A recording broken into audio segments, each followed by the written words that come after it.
Orang taunya teman gue Anjay.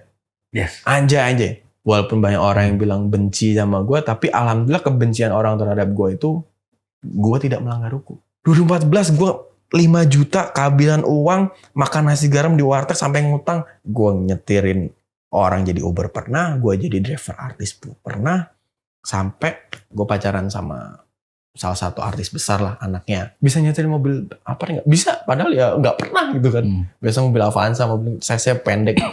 Mobil segede gaban itu 2017, 18, 19 dan gue lakuin itu setiap Sabtu dan Minggu. 2023 gue punya Alphard yang sama yang gue dulu setirin. Kita tidak pernah tahu apa yang sedang kita lakukan dulu, besok, dan yang akan datang. Gue buat makan aja dulu ngalamin nasi garam. Sekarang gue mau beli garam 1 ton aja, gue jabanin.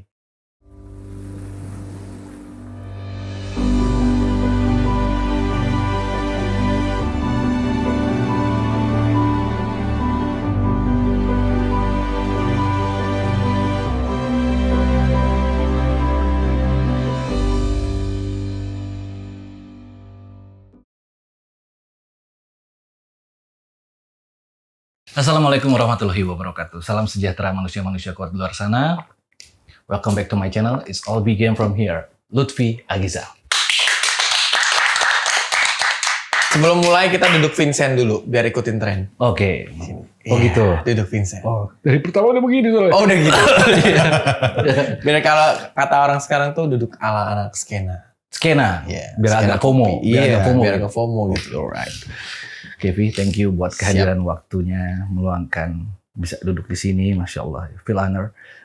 Di sini, it's all begin from here. Pastikan setiap individual manusia mempunyai sisi bertolak, terlepas itu dikarenakan sesuatu dan segala macam.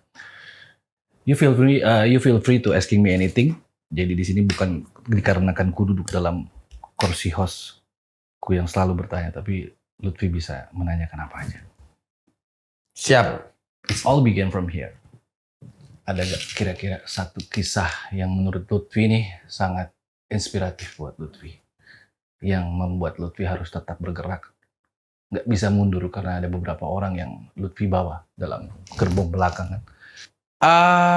Kalau dibilang sekarang sih udah pasti anak istri gua ya. Yang membuat gua bisa jadi terus melangkah ke depan. Tapi jauh dari itu...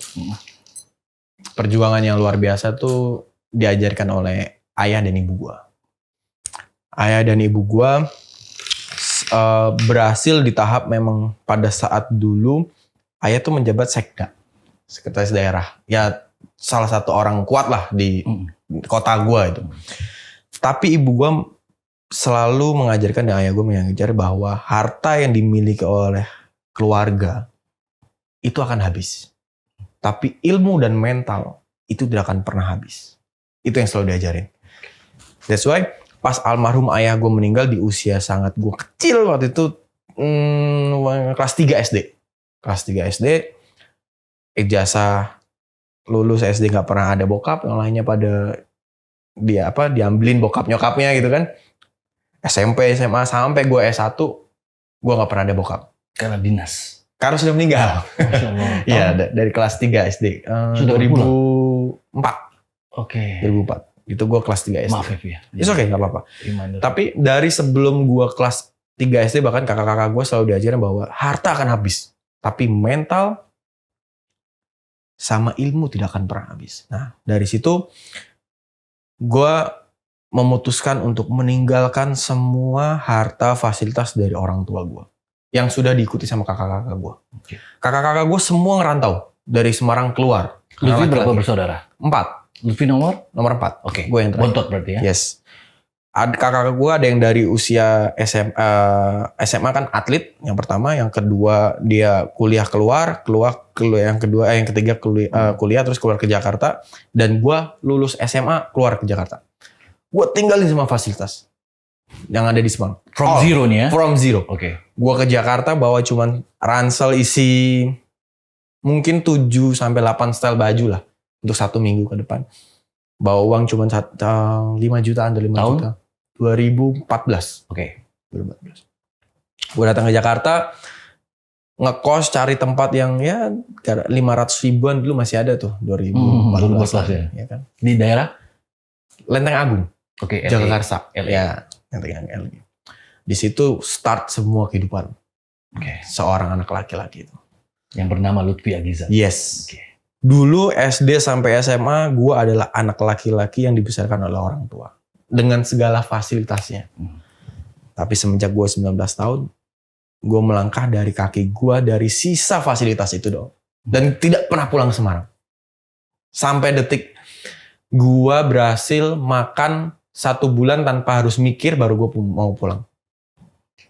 Nah itulah seorang laki-laki. Nah itu semua diajarkan oleh keluarga gue bahwa mental dan ilmu tidak akan pernah habis.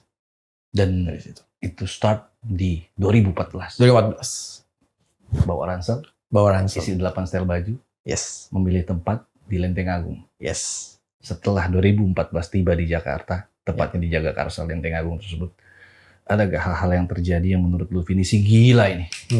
Ini gila ini. Gila dalam arti ini kayaknya cobaan bukan buat gue. Tapi kok gue rasakan ya. Dan dikarenakan hal tersebut yang membuat pribadi Lutfi itu menjadi, ini bukan Lutfi yang dulu. Ini Lutfi Agizal yang sekarang ini. Ada gak kejadian-kejadian yang menurut Lutfi itu yang bisa Lutfi bagikan ke kita sebagai ibroh? Ada. Kita bisa ambil sesuatu dari situ. Itu kan gue 8 hari baju style ya. 8 style baju. Di hari ke-14, 2 minggu gue rantau Jakarta, semua uang habis. 5 juta itu habis buat bayar sewa kontrakan, kos-kosan langsung 6 bulan waktu itu. Bayar di muka. Langsung bayar biar gue aman ya. Dari ke-14, waduh duit habis nih, penghasilan belum ada, casting, iklan belum masuk, film honornya lama gitu. Iya ya. Gue ngerantau ke Jakarta 2014 karena gue dapet film waktu itu. Tapi gue pikir setelah syuting cash dapet duitnya. Ternyata Ya, ada fase-fase keras di situ ya. iya. Yang ada yang masuk langsung bisa cair. Yes. Ada yang masuknya nanti ternyata begitu masuk lewat aja. Ya, ada yang 3 bulan, ada 6 bulan gitu. Nah, ada momen di hari ke-14 gue makan ke warteg itu nasi sama garam. Itu terjadi di gue. Nasi sama garam. Makanya pas di konten YouTube gue juga bikin konten mengenai nasi garam. Karena gue pernah di posisi itu bro. Yang dimana seorang anak laki-laki ninggalin semua fasilitasnya dari rumah. Gue ngerantau, ternyata nyari makan itu gak semudah kita. Ma, hari ini makan apa? Ma, aku mau minta pizza hari ini. Gak semudah itu. Nah, itulah proses gue. Nasi garam itu gue inget banget makan. Sampai akhirnya gue casting kemana-mana. Berjalan ke hari dapat iklan dan lain. Sampai akhirnya gue ngalamin juga jadi driver Uber. Sambil jadi skuter waktu itu. Oke. Jadi skuter, nggak ada callingan apa. Ada Uber awal-awal. Ya gue harus sebut merek ya. Nggak apa-apa. Uber, GoCar awal-awal itu, Grab. Gue coba semua 3 aplikasi itu. Armadanya dari pihak mereka berarti ya? Enggak. Pinjem artis senior. Namanya Haidar Assegaf. Oh, Haidar. Okay. Pernah tahu? Mungkin. Haidar Assegaf punya mobil duluan Avanza waktu itu. Gue pinjem dong, gue daftarin Grab gitu-gitu. Gue narik bro. Sumpah bro.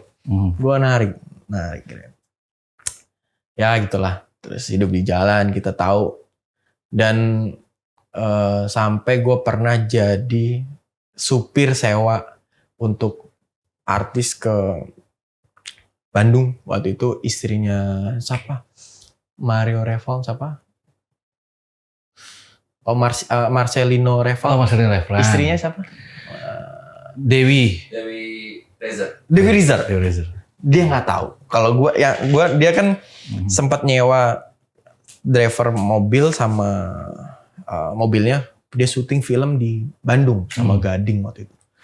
Dia nggak tahu kalau yang nyetirin juga artis tapi skuter gitu. Oke. Kengit banget disewa 1.900.000 gitu. Di supir tembak nih ya? Supir tembak. Oke. Include bensin di mobil pulang pergi lah. 2 hari. Gitu. Tapi dari situ gue belajar. Oh, acting film yang bener tuh kayak gitu. Oh, untuk menjadi sebuah artis yang udah profesional tuh, mau dia syuting luar kota, mau apa, harus seperti ini. Gue lihat nih semuanya. Gue observasi ini semuanya. Ya udah itu gue di titik dimana gue nyetirin orang jadi Uber pernah, gue jadi driver artis pun pernah, sampai pernah di 2017, 18, 19, 20 ya gue pacaran sama salah satu artis besar lah anaknya, ya kan, udah pada tahu lah. Di situ gue melihat, mengobservasi, oh kehidupan seorang diva saat dia syuting tuh seperti ini, saat dia di depan kamera kayak gini, itu jadi pembelajaran gue. Gue ingat ilmu dan mental itu udah akan pernah habis.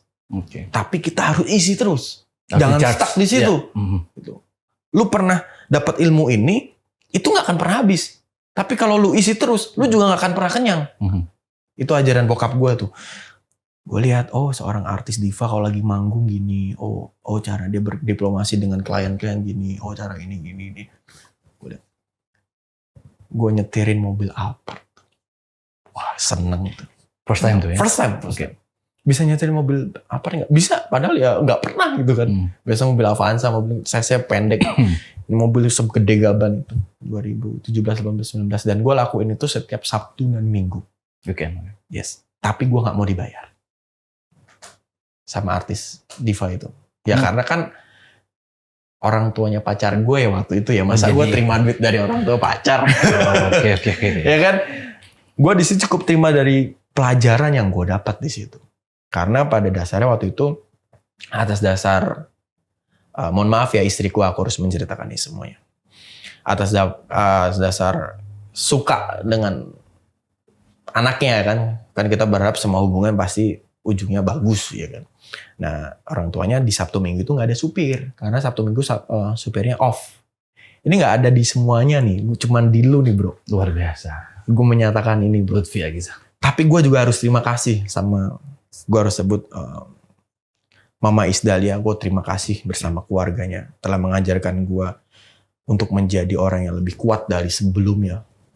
Lutfi yang sekarang tidak akan pernah terjadi ketika Lutfi yang dulu tidak ada di ajaran didikan Mama Is dan keluarganya. Nyetirin Alphard Sabtu Minggu.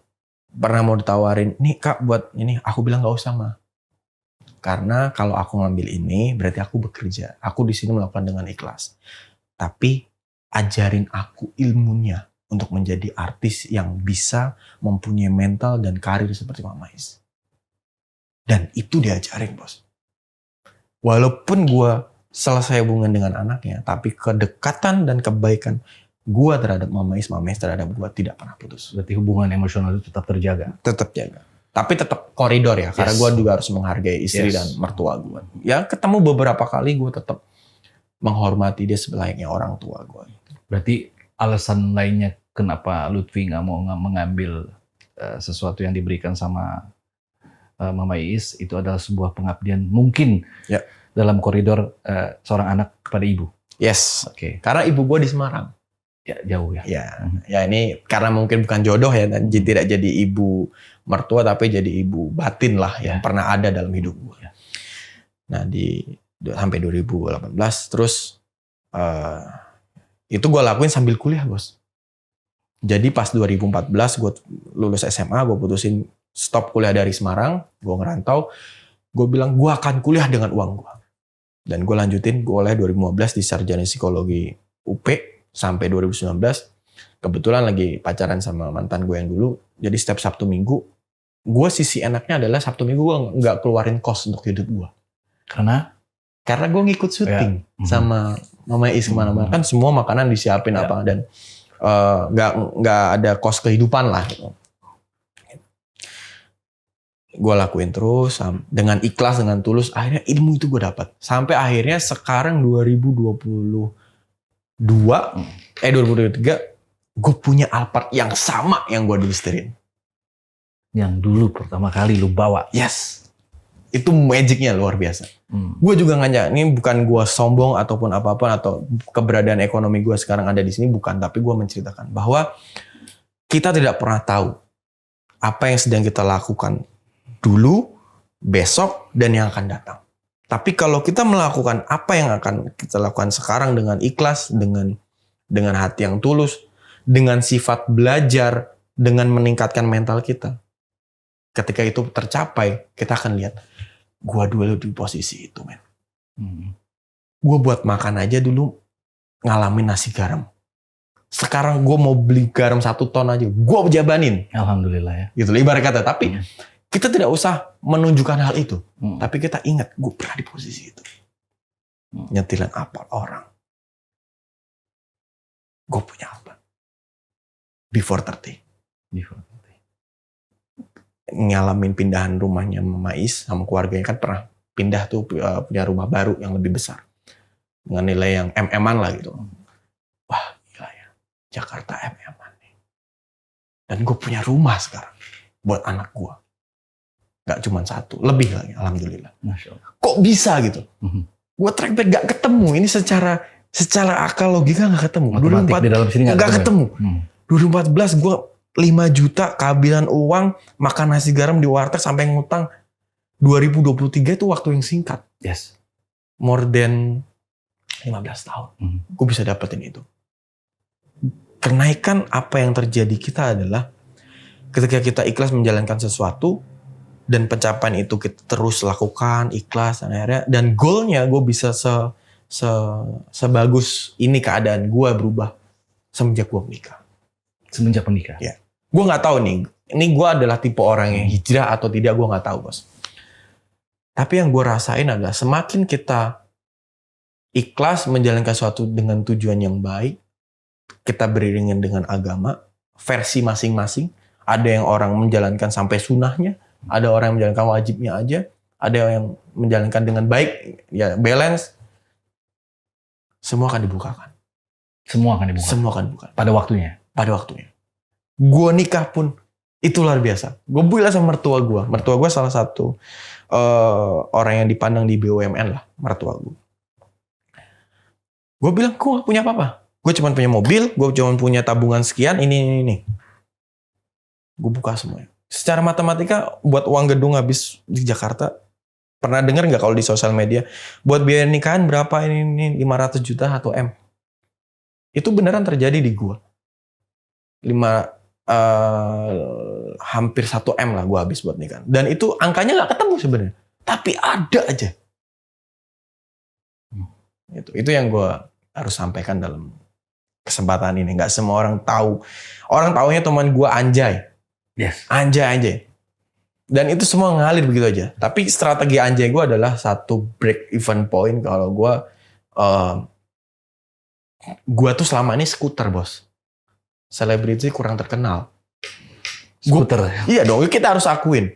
Selebriti kurang terkenal. Kalau lu mau jadi selebriti yang terkenal, lu harus punya suatu hal yang pecah telur. Ya.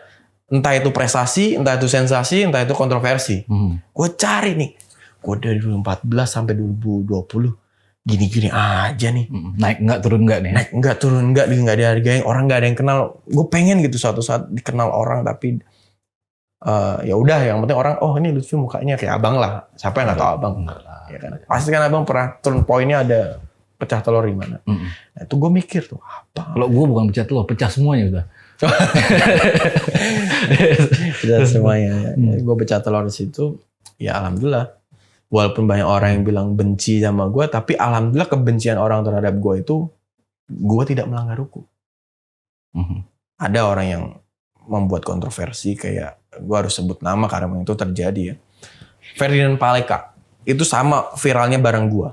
2020. Dia viral bagi-bagi sampah ke bencong-bencong. Sampai akhirnya masuk polisi. Ke Waria itu ya. Nah dia kan dibenci banyak orang nih. Sampai akhirnya masuk melanggar hukum. Tapi gue dibenci banyak orang. Tapi tidak ada satu hukum yang bisa menyentuh gue. Menjerat. Karena kasus Anjay gue tidak ada unsur pidananya gitu. Nah gue ambil momen itu. Gitu. Berarti momen Anjay itu dibuat dengan kemampuan pemikiran lo yang tadi, apa memang terjadi memang dengan semestinya di luar, beyond your imagination gitu? Ada satu peluang pada saat itu. Berarti kalau lagi main winning ada there's the chance, itu yang dilihat. Dan setelah semakin itu kesini-sini ya, gue selalu ketemu orang-orang yang lebih sukses daripada gue, selalu bilang, jangan pernah lupakan sebuah peluang, Mas. Karena di setiap waktu ada peluangnya. Di setiap peluang ada waktunya. Pegang kunci itu. Kalau lu bisa tahu waktunya pas kapan, nah ini peluangnya nih. Ini ada momen ini nih. Ada momen bisnis ini, ada momen ini. Lu bisa ambil itu, lu akan jadi orang sukses. Gue selalu ikutin itu. Ada peluang ini, peluang ini, peluang ini. Ada waktunya. Oke, semisal kita berbicara dengan perihal yang tadi. Ketika ngeliat suatu peluang, jangan sampai tertinggal peluang tersebut, segera kita gapai dan lakukan eksekusi pada saat itu. Ya. Berdasarkan pengalamanku yang kemarin, Vi, ada di mana ketika waktu itu kita sudah bisa melihat peluang tersebut. Wah, kita pun juga sangat menyadari ini kalau peluang ini nggak diambil as soon as possible, ini akan lewat begini aja nih. Tapi kemampuan kita untuk menggapai peluang tersebut benar-benar tidak ada. Oke. Kalau menurut dari pemikiran Lutfi, apa yang dia harus lakukan? Dia melihat peluang, dia sadar itu adalah peluang untuk dia. Yang dimana peluang tersebut kadang menurut pemikiran keterbatasan kemampuan kita yang tidak bisa tanpa Allah ini nggak mungkin datang lagi nih. Tapi dia nggak punya kemampuan apapun untuk menggapai tersebut. Jadi benar-benar it's impossible gitu loh. Oke. Ini izin ya Bang, izin karena Abang senior.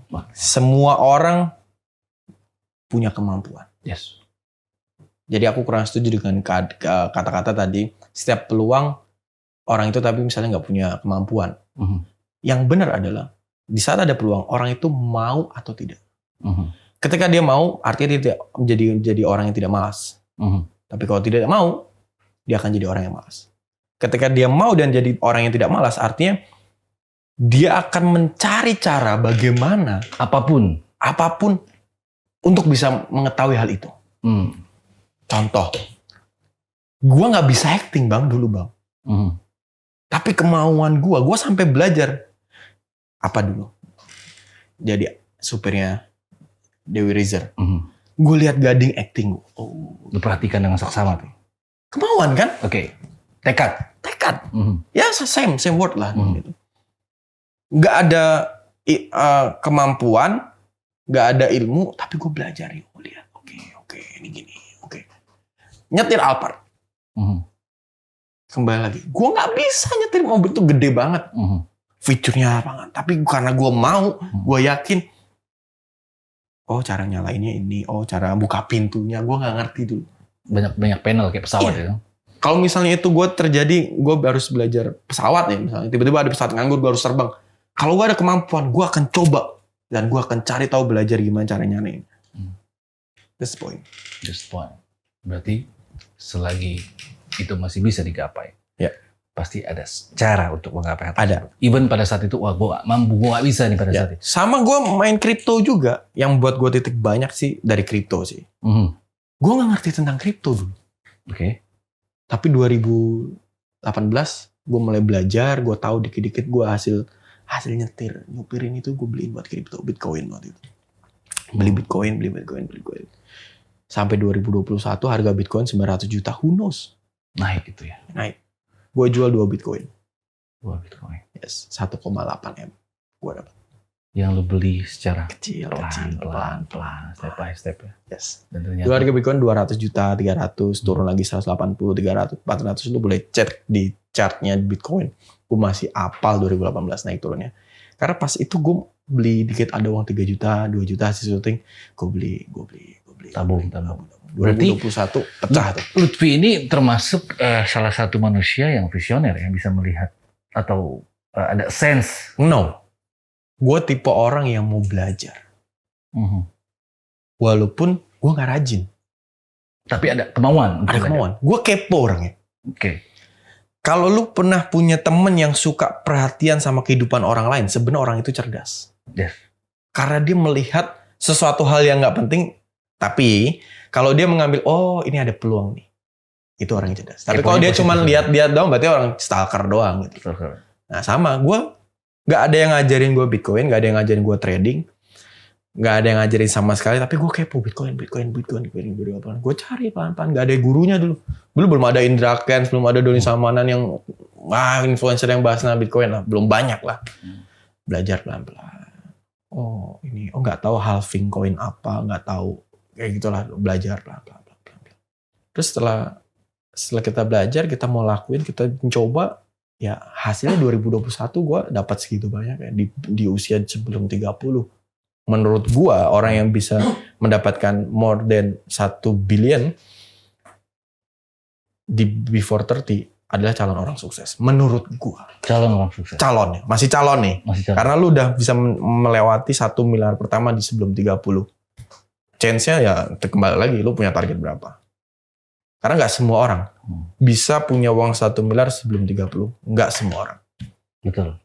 Terus kalau misalkan ada orang yang sudah mempunyai uang sekian miliar sebelum dia 30 tahun, Ya. bahkan sebelum 20 tahun, Ya. lantas di kemudian momen dia jatuh dan sebagainya, hilanglah MM-an itu. Gimana cara memulainya lagi? Cara Selain dengan mulai tekad. lagi. Kalau menurut gua kembali lagi. Yang diajarkan bokap gua adalah mental dan selalu belajar tentang ilmu. Orang yang kehilangan semua asetnya adalah orang yang mungkin stuck, nggak mau belajar lagi. Oke, gue udah dapat semuanya ini, udah gue di sini aja. Perubahan zaman naik terus, daya tipu orang buat nipu orang semakin canggih. Ya. Orang nggak mau ngisi ilmunya, akhirnya dia kena tipu sendiri.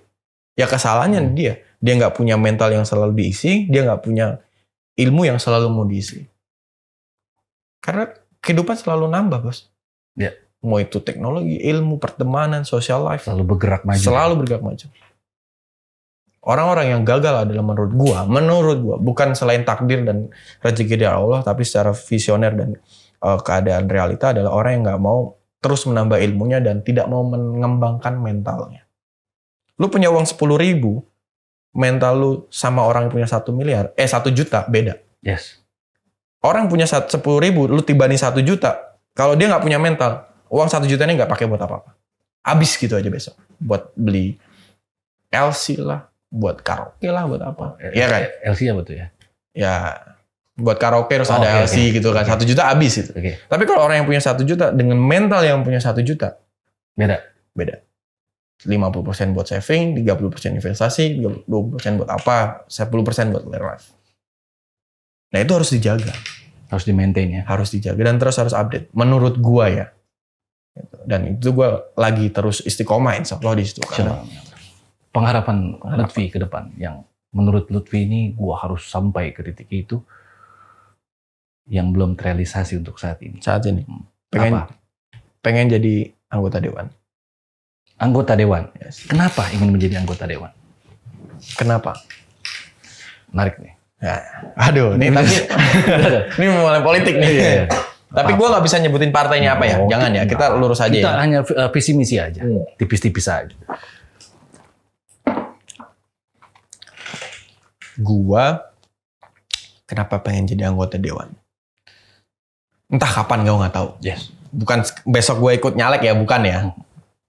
Kita sebagai orang biasa mau sekaya apapun, melakukan kebaikan kepada masyarakat orang sekitar, nggak ada seukum kukunya ketika kita menjadi seorang anggota dewan.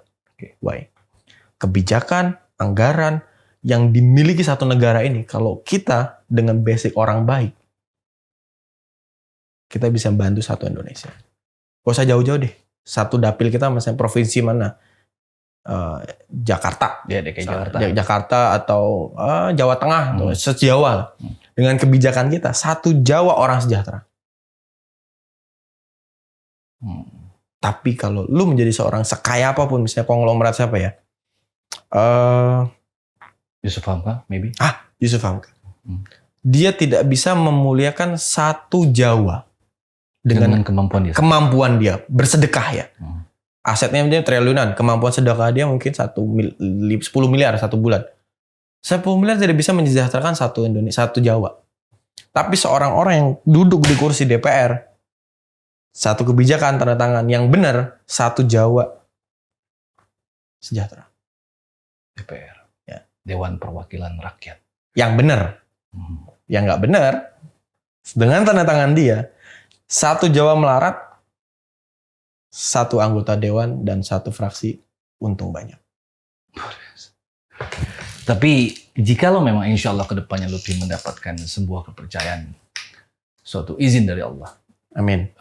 Lutfi bisa menjabat sebagai dewan di kemudian hari.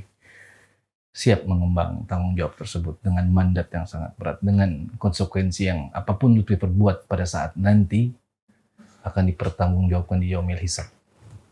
Insya Allah siap. Karena kalau misalkan kita lihat dari skala yang ku tahu ya, Via, nggak usah menjadi anggota Dewan Perwakilan Rakyat, RT, RW, di jenjang itu aja. Itu semua pasti dihisap pertanggungjawabannya. Apalagi dengan skala status yang memang jauh lebih besar dibanding RT, RW. Berarti kan semakin besar tanggung jawab, semakin besar ya hal tersebut yang disebutkan tadi. Lutfi siap untuk itu. Ya, siap. Gua gak gila harta, bos.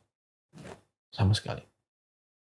Gue pernah ngerasain jadi orang kaya, walaupun masih kecil waktu itu, sampai SMA gue ngerasain dengan segala fasilitas orang tua. Gue pernah ngerasain jadi orang yang susah, ya, untuk makan susah. Sampai gue pernah di posisi saat ini, alhamdulillah, kalau untuk masalah makan gak usah mikir. Udah di luar kepala kalau masalah makan. Tapi gue ingat, pas gue waktu susah makan nasi garam dulu. Rasanya masih? Rasanya. Dan situasi warteg. Semua ngomong. Ini orang-orang yang bayar mobil pajak banyak. Kok masih ada ya kita kesusahan makan? 2014. Tukang becak, tukang sampah, tukang sapu-sapu, pasukan oren. Waktu itu bajunya bukan belum oren ya, kuding nggak salah tuh. Sedikit menjelang oren. Ya menjelang oren. Duduk samping gue. Oh, makan sama-sama tuh. Bu, kasbon dulu ya bu, belum keluar uangnya bu. Terus gue mikir,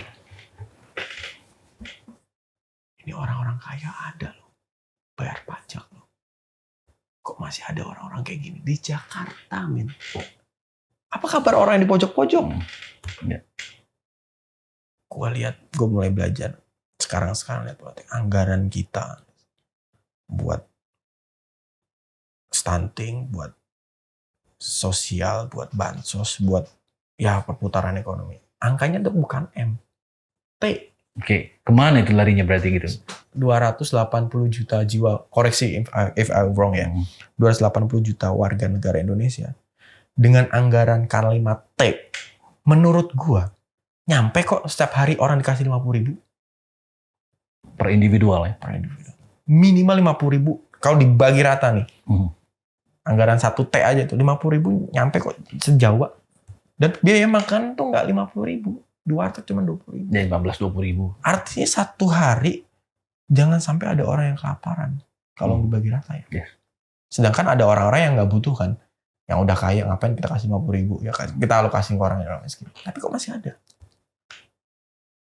Yang salah kebijakannya, yang salah anggarannya nggak turun ke masyarakat. Nggak sampai ya. Atau yang salah emang masyarakatnya. Kalau menurut gua masyarakat nggak salah. Masyarakat terbentur dengan keadaan yang salah menurut gua.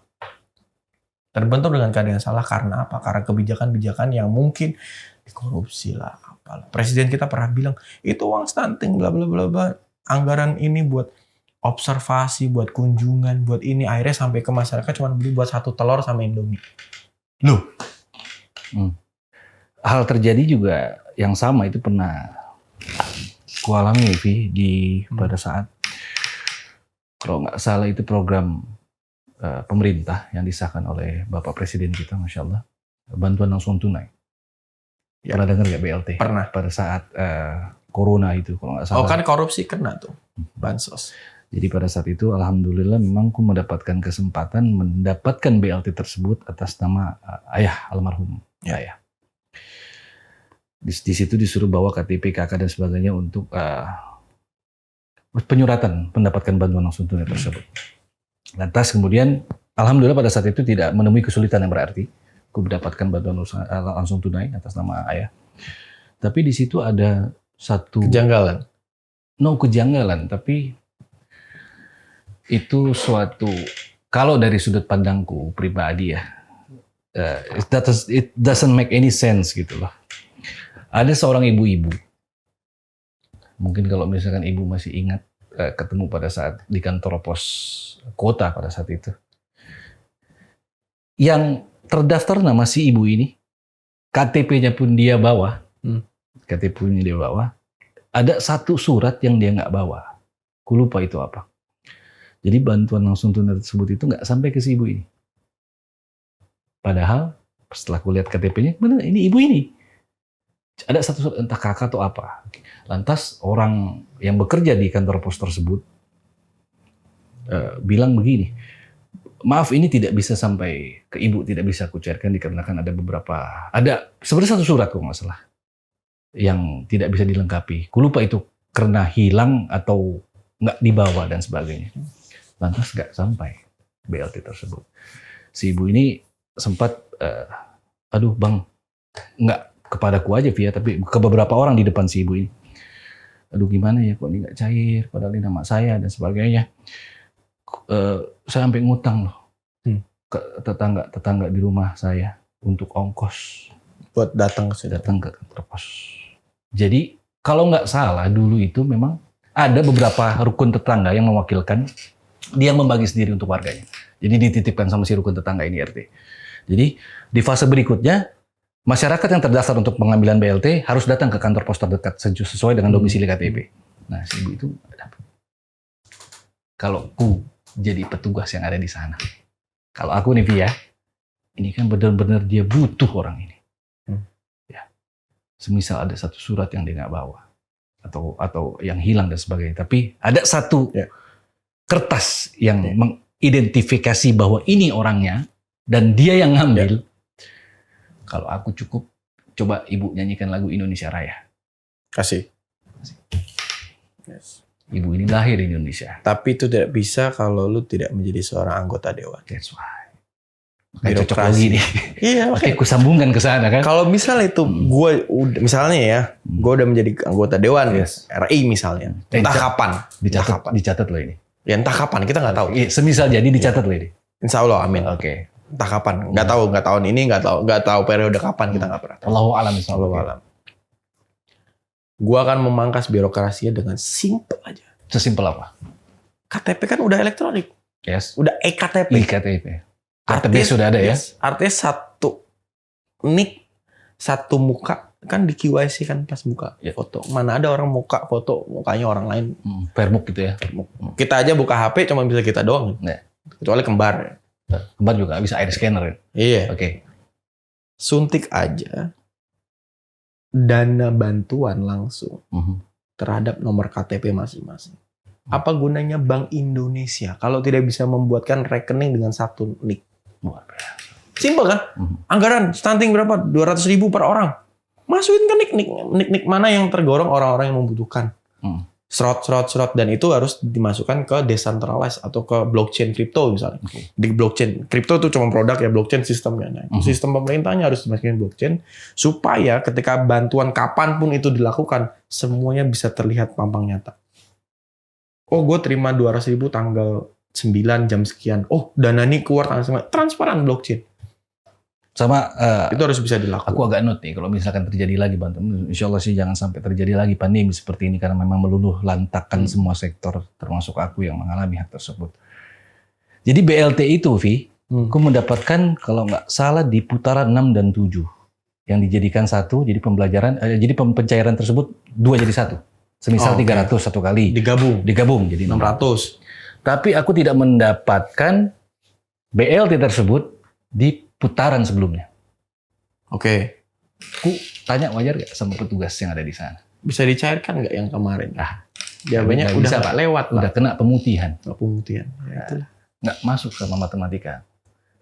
Kalau memang kena pemutihan, berarti dananya dikembalikan lagi dong, yang sudah digelontorkan. Tinggal ditarik lagi. Harusnya tinggal ditarik lagi.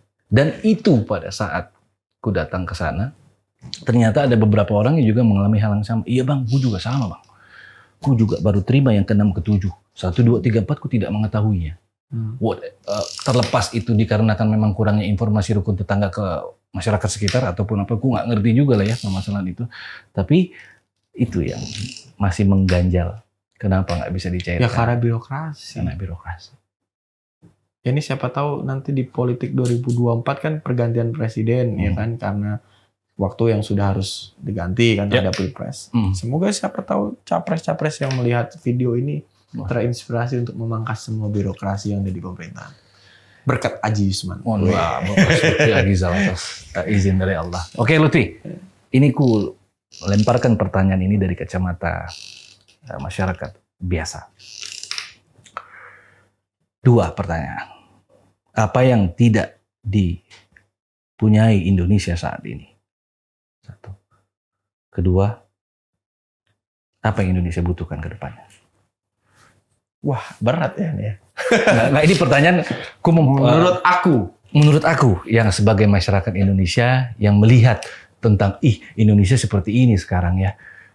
Itu pertanyaan yang timbul untuk Lutfi yang insya Allah diberikan mandat ke depannya Allah izinkan untuk menjadi anggota dewan. Yang Indonesia nggak punya sekarang. Dan apa yang Indonesia butuhkan ke depannya.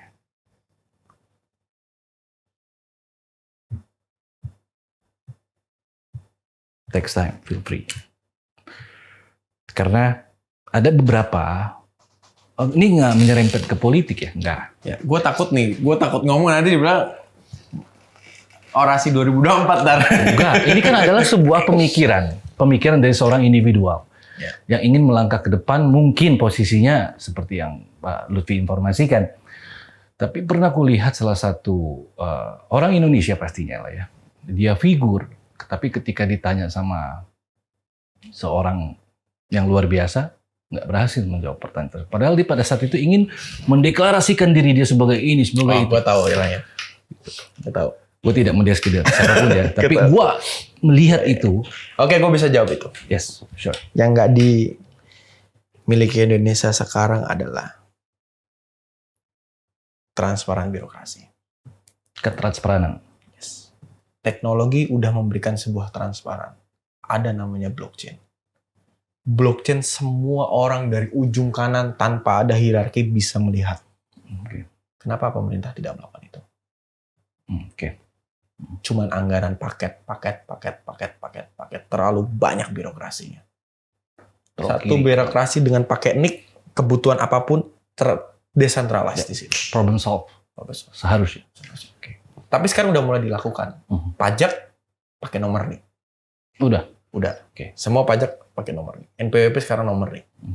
KTP sekarang sudah mulai cross antar instansi nih. Pakai nomor. Nah, tinggal bisakah KTP ini menjadi nomor rekening? Ketika itu bisa. Kayak social ID di luar sana. Social ID. Itu bisa menjadi dana-dana bantuan secara langsung tanpa berpindah ke tangan. The next question, the answer is?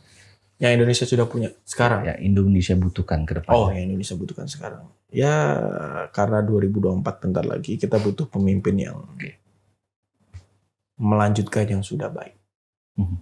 Jangan rubah yang sudah dijalankan, tapi rubah yang belum dijalankan. Itu aja sih.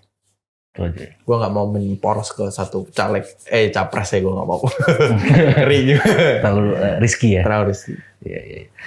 Nggak, Lutfi mau menanyakan sesuatu, terserah whatever. Gue pengen tanya kenapa Bang Aji Yusman bisa hijrah?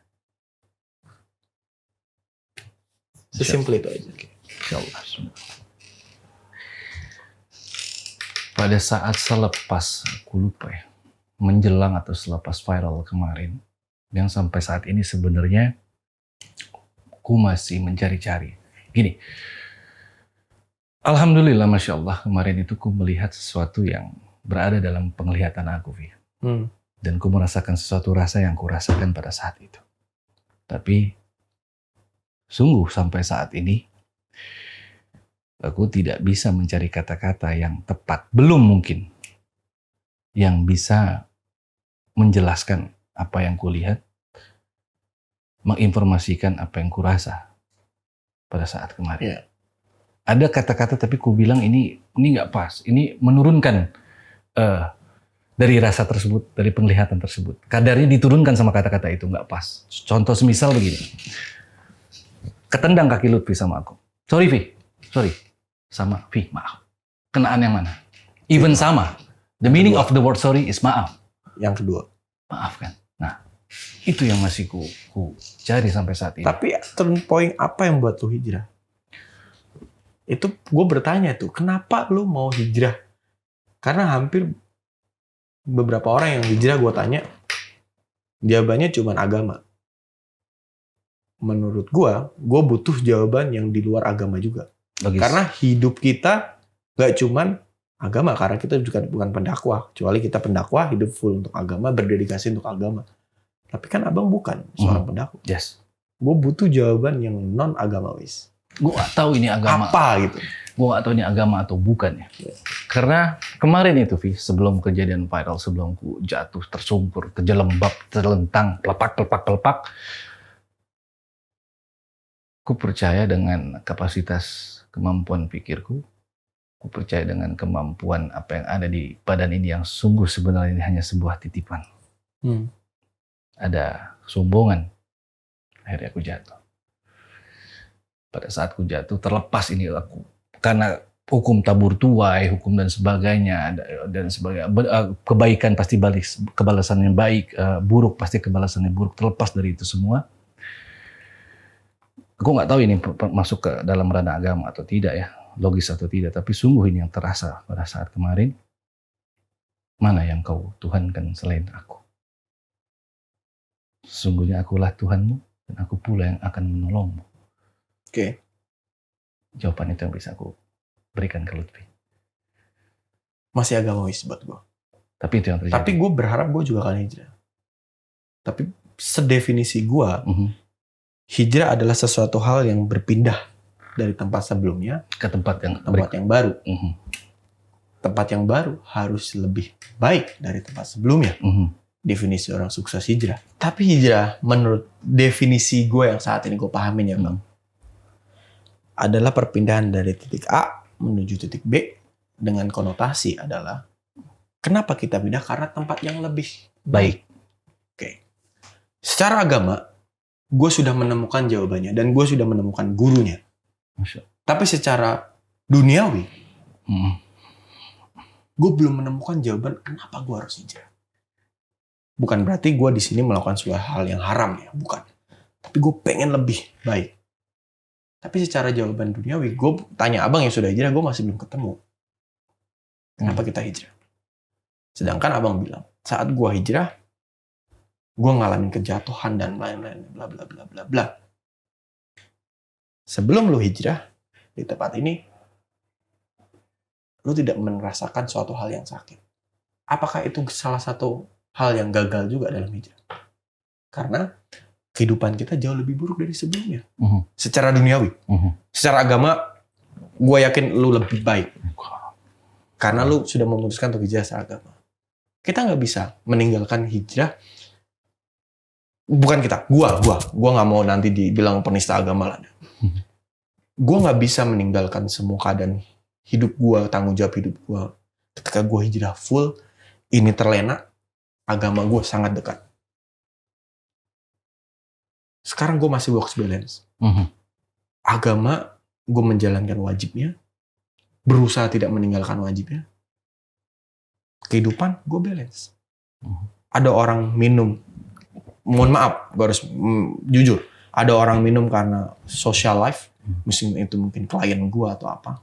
Gue ada di tempat party karena menjamu dia, ya gue lakuin. Tapi gue tidak dengan minum. Sebatas itu hijrah gue.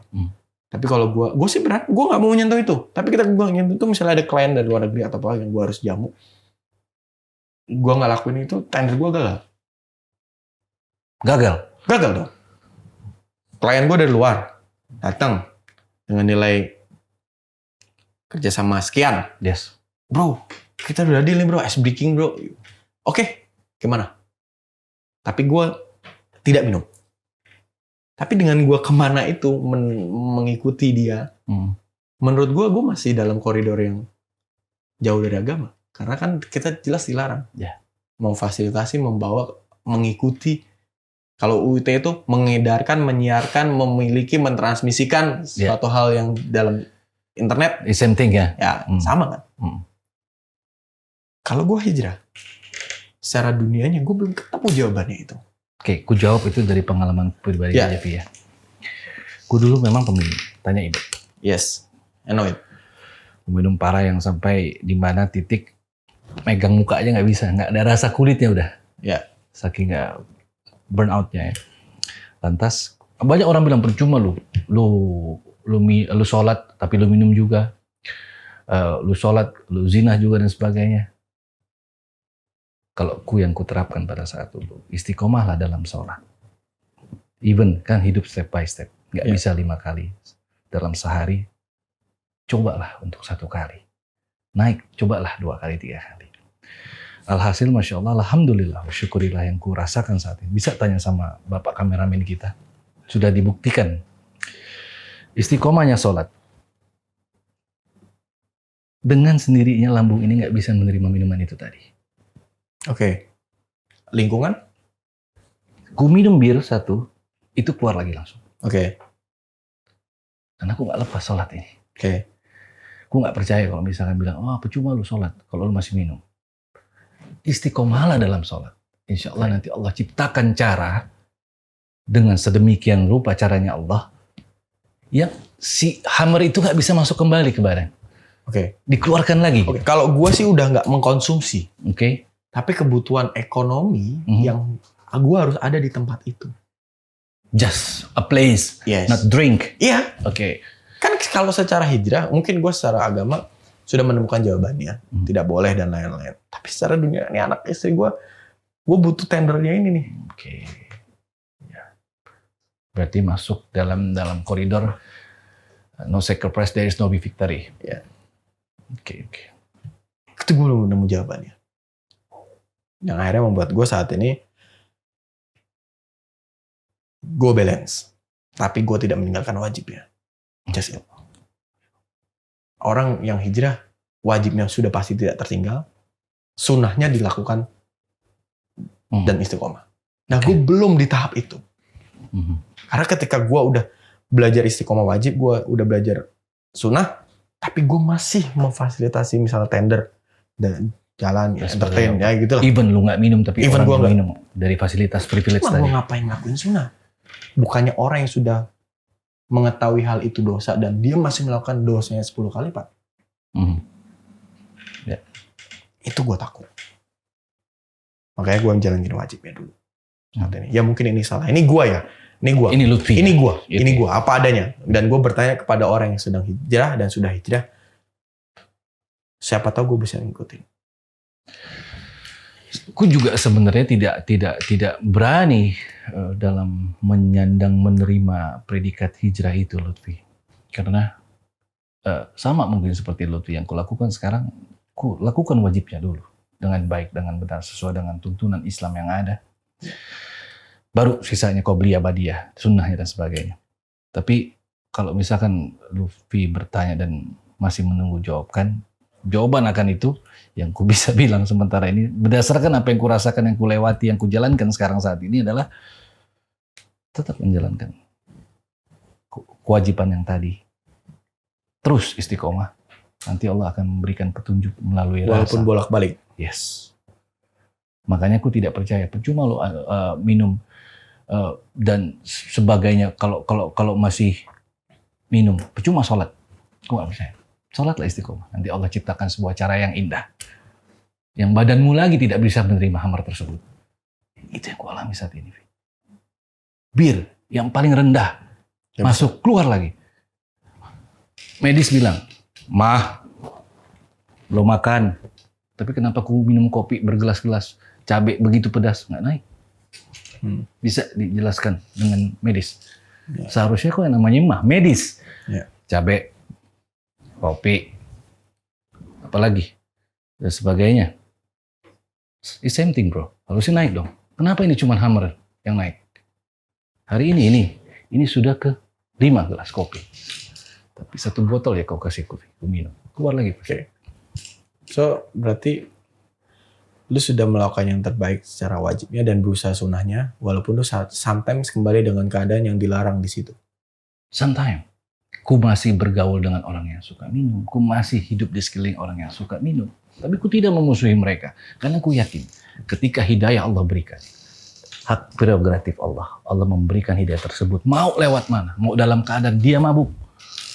Kalau memang hidayah dia melihat pada saat dia meminum hamar, dan itu membuat dia benar-benar bertobat, who knows? Aku tidak pernah memandang rendah dia pemabuk, dia penzina. Kita nggak tahu setelah dia zina dia mendapatkan sesuatu yang dia bisa melihat itu kita nggak bisa melihat. Dia sadar akan itu kita nggak sadar akan itu. Nobody knows, bro. Kita nggak tahu. Di awalnya kita baik, pertengahan kita baik, at the end kita tidak tahu mana amal baik kita yang Allah terima, yang dikarenakan amal baik tersebut bisa memasuki surganya Allah, yang tentunya atas izin Allah, ridhanya Allah, dan sahabat Nabi Muhammad SAW. Kita nggak tahu mana amal baik kita yang Allah lihat, yang menjadikan pertimbangan buat Allah. Itu sih dariku pribadi, Lutfi. Luar biasa. Gue mau minta maaf dulu sama penonton ya. Silakan. Sudah lebih dari durasi yang kalian habiskan kuota buat nonton kita. Semoga ada hikmah dan positif yang diambil. Ini semuanya tentang gua dan tidak untuk menyontohkan kalian harus seperti gua bertanya seperti tadi. Di episode ini, it's me Aji, ini It's me, Lutfi. Tidak ada dalam maksud apapun yang insya Allah ini bisa menjadikan edukasi untuk kita berdua, keluarga kita berdua. Orang di luar sana bisa ambil baiknya, buang buruknya. Pesan terakhir Lutfi dalam episode It's All Begin From Here untuk audiens di luar sana yang membuang kuota, bersedia dengan ridho dan ikhlas menonton kita saat ini. Duduk di sini berdua. Waduh, berat ini.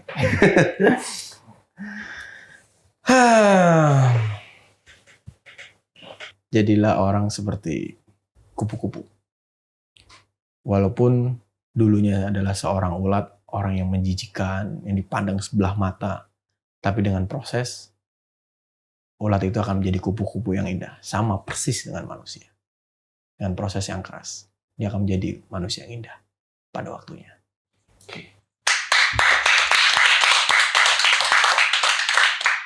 No sacrifice, there is no be victory. It's all begin from here. Lutfi Agizah. Thank you so much. Terima kasih, senior. Masya Allah.